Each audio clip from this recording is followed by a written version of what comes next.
welcome to the Total Recall Show. I'm Tom Scioli, author of Jack Kirby, The Epic Life of the King of Comics, and Fantastic Four Grand Design. I'm Matt Zeoli. And today we're going to be talking about the 1950s version of Journey to the Center of the Earth. The last Journey to the Center of the Earth thing I watched was The Core from 2001. I thought you were going to say, because there was like one with Brendan Fraser. I never saw that one. I did see trailers for that one. The Journey to the Center of the Earth. This is kind of like cut from the same cloth as when we reviewed the Seventh Voyage of Sinbad. Yes. Because it's like this old like 1950s adventure movie that like you don't realize how much it influenced later things and influenced guys like George Lucas, Steven Spielberg and stuff. And like that was kind of like my takeaway. Like I really enjoyed it a lot. It's a lot of fun. I love that era. And you see like the way like it informed like, you know, 60s comic books, you know, Jack Kirby stuff and like old Superman stuff. Like I love that whole aesthetic, the whole thing of like, you know, you're somewhere and it's like very obviously like a movie set, but it's like, you know, like really, you know, poppy and beautifully made of all this like this underground world. That always like the last time I had watched it, I would always get like scared because like it's one of my fears. Like, you know, it's like you get in there, you're underground.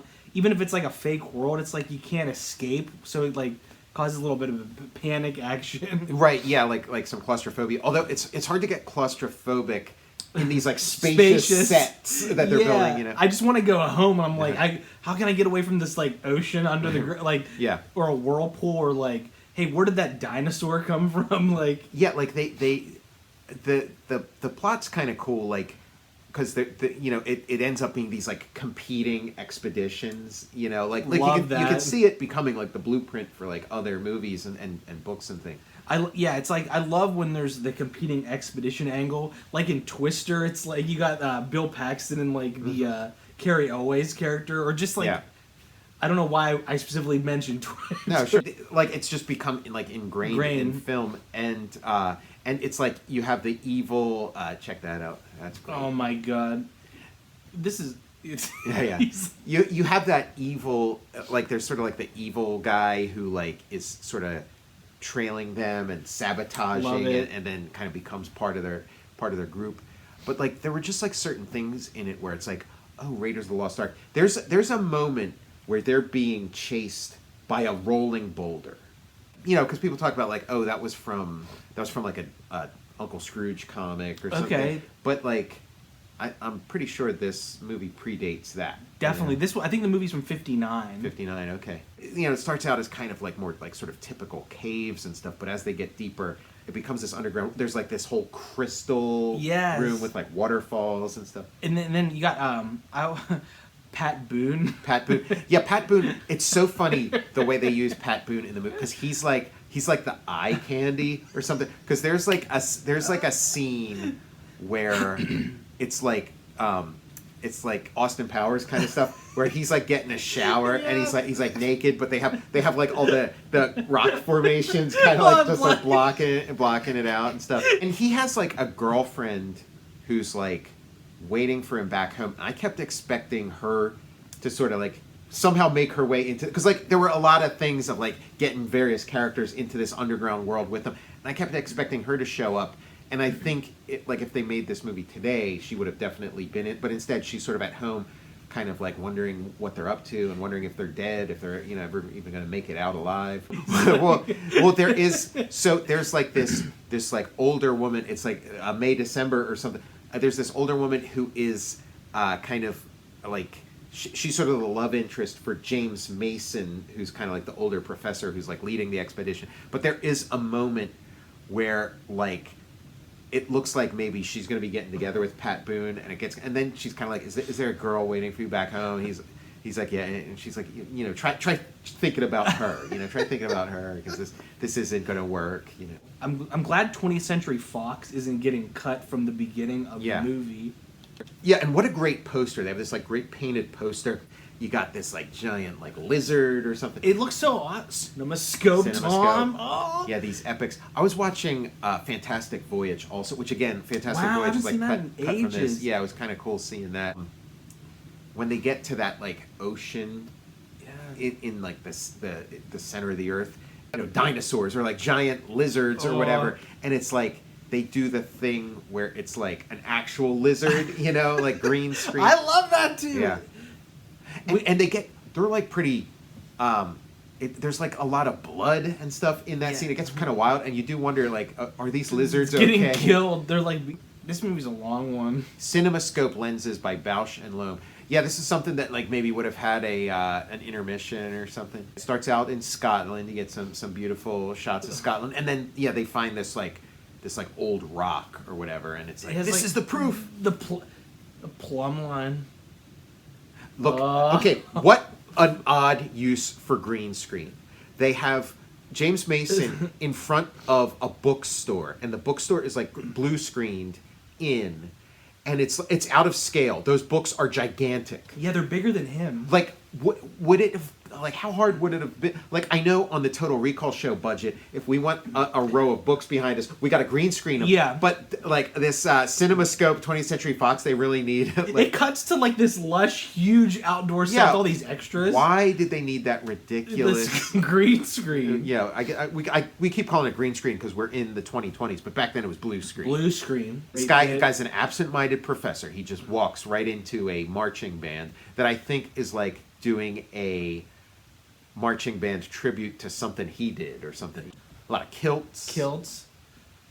Doctor. A lot of Goodbye Mr. Chips kind of stuff. Pat Boone, who's still at it. He's still at it. 45 million records sold. Yep. Do you remember, what was he like dressed in, like leather pants, like a leather... Yeah, he did he did a heavy metal album in like, I guess like the early 2000s or the late 90s. What a ripper. I'm trying to think of some of the songs he did, because some of them were like funny choices where it's like, that's not exactly heavy metal. He's like Sweet Leaf by Covered in Feathers. Yeah, they like get trapped in like a goose, like in like some kind of goose farm or whatever, and they're covered with like down feathers. And then they think they're getting like a secret message from somebody tapping in Morse code, and they're trying to figure out what the Morse code is, but it's just like a goose tapping. And there's, like, I remember the Journey to the Center of the Earth cartoon. It was like a Saturday morning cartoon, and that's the main thing I remember from it was the goose, Gertrude. It was a goose named Gertrude, and like I used as a kid, I used to do the sound effect of the goose. It would be that was the goose. Hey Gertrude, what's going on over there? In a metal mood, no more Mr. Nice Guy. Mood, yeah. Oh, Holy Diver was one of the songs. Holy Diver, Enter Sandman. Oh my! Take me down to the Paradise City. Love Hurts, No More Mr. Nice Guy, Stairway to Heaven. Look at that cover. Yeah, The Wind Holy Cries shit. Mary. Panama. Like, the funny aspect too is like someone that's a Pat Boone head, they're like, this is beyond the pale. I'm finished with Pat Boone. Well, he's bringing in a new audience. It would be funny if like he did that and then never looked back. He's like, no, I'm a metal artist. Metal now. Through and through. Yeah. Breaking the law. Some juice. Walking the dog. There's Gertrude, and I mean, spoilers or whatever, but like that's like.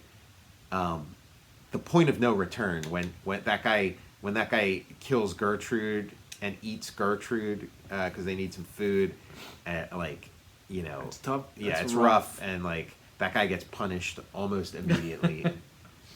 And they have this big dope like goes around with them, and he's just kind of like, okay, there's something heavy for him to pick up, like he's like the Arnold Schwarzenegger or something. It's like, you look like somebody who can lift up heavy things.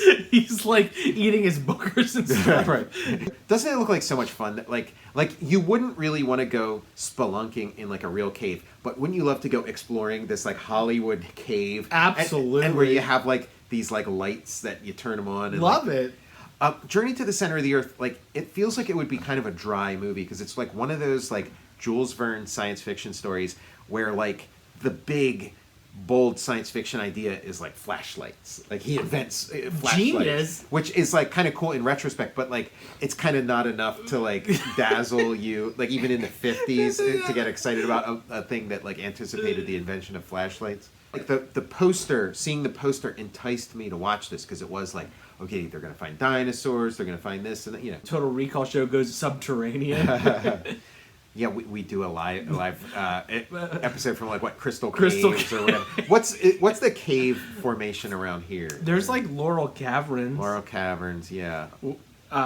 We're in there. Because we had Crystal Caves in like the Philadelphia area. There'd be TV commercials for Crystal Cave.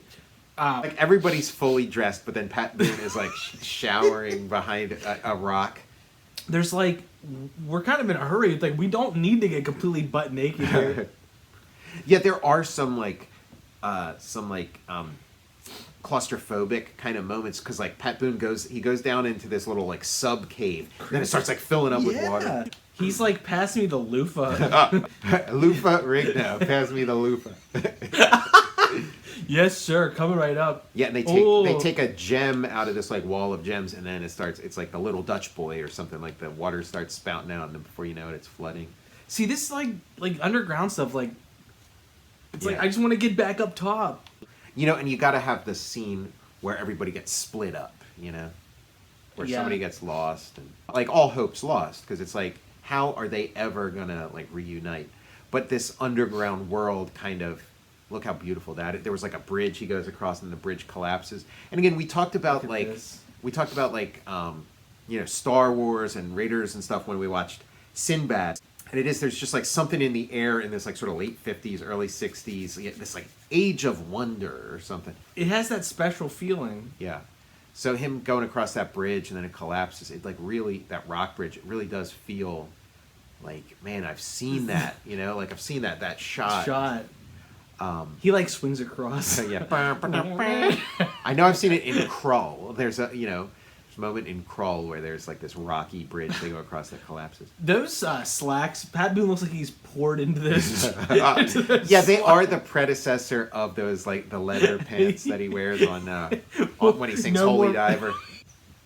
Singing it's Ronnie like... James Dio songs. The eye candy is Pat Boone. Like how come there's not like Marilyn Monroe or Mamie Van Doren or like whoever would have been contemporary to Anne Margaret. How come Anne Margaret's not on the expedition? She was filming CC and Company.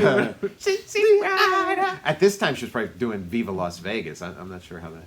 There's every kind of cave situation here. There's like super freezing cold caves, super hot caves. There's dry caves, watery caves. Crystals. Yeah, crystal caves. Here's where they get to like the ocean, this sort of Pellucidar or whatever you call it, this like underground world, this hollow earth. And so they're on this beach, and it's like, man, this is great down here. We get on this boat, and then giant lizard things. They're super creepy. Yeah, and then they find this like mushroom kingdom. This like forest of giant mushrooms, and very very Super Mario-esque. Yeah, and like they're eating the mushrooms, and I think they make like a boat out of it or something. God. So it's like Gila monsters. You got the scene with the giant dinosaurs. So what do you use? Do you use do you get Ray Harryhausen do some stop motion? Do you get a guy in a suit like Godzilla? And it's like, no, you get they're pretty impressive too. Definitely.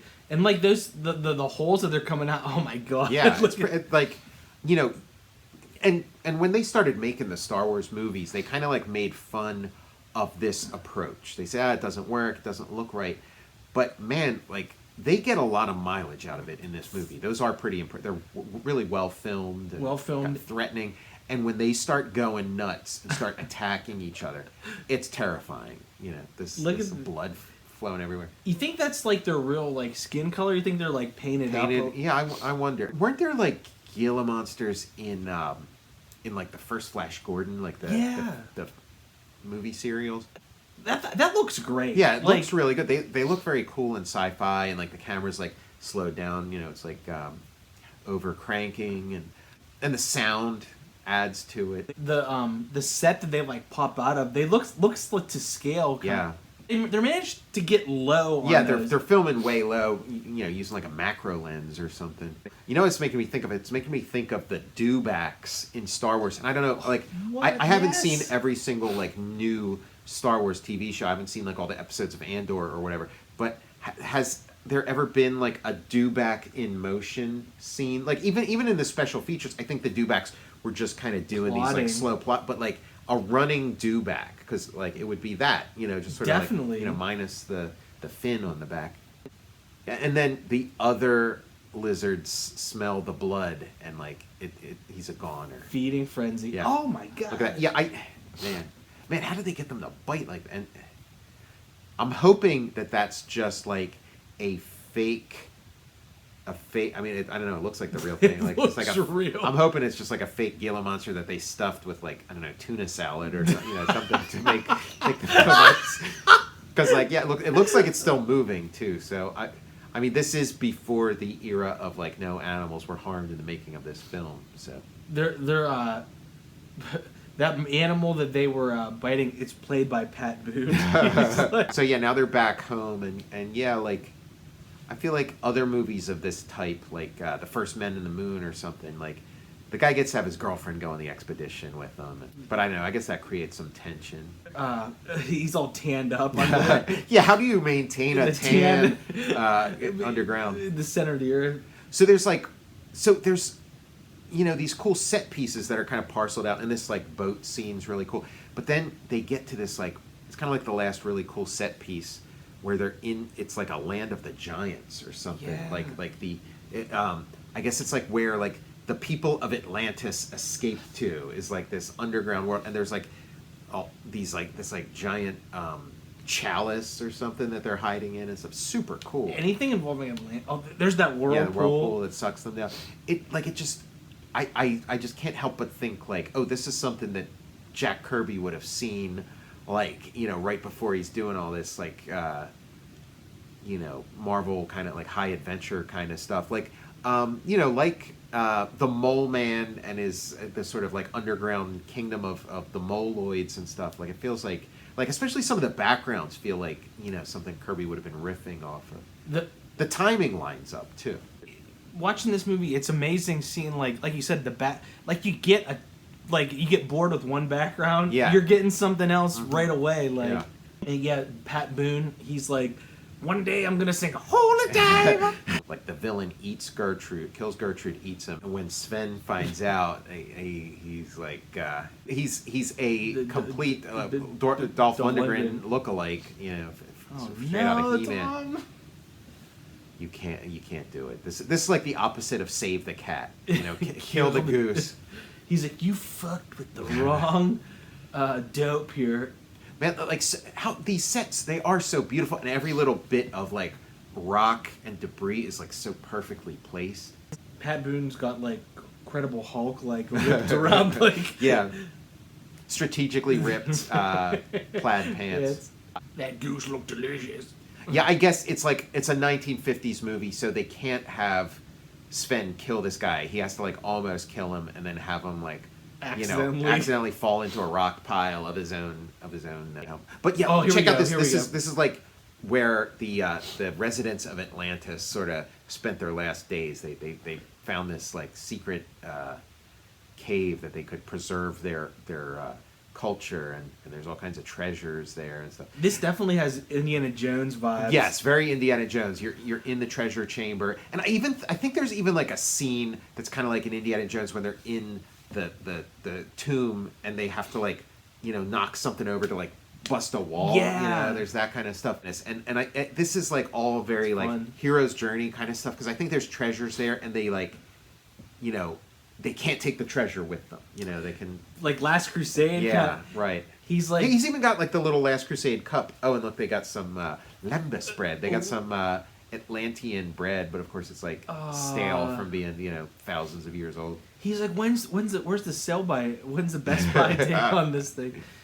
They're scones, so like they're still good, but like they're like nobody there wants. They're just like, oh, gross, a scone. It's all dry. Scone, it's like it's the scones at its freshest point, and they're like, this thing's been here for 3,000 years. Like it's like a doomed expedition. Like, how did they even expect to get out of here in the first place? So it's only through this, you know, this sort of solution that they come up with that you know, taking advantage of this like upspout. Yeah, and so then they find a skeleton, you know. Very Indiana Jones. He's even got James Mason at this point has kind of like the Indiana Jones and the Temple of Doom, kind of like ripped up shirt kind of thing. Love that.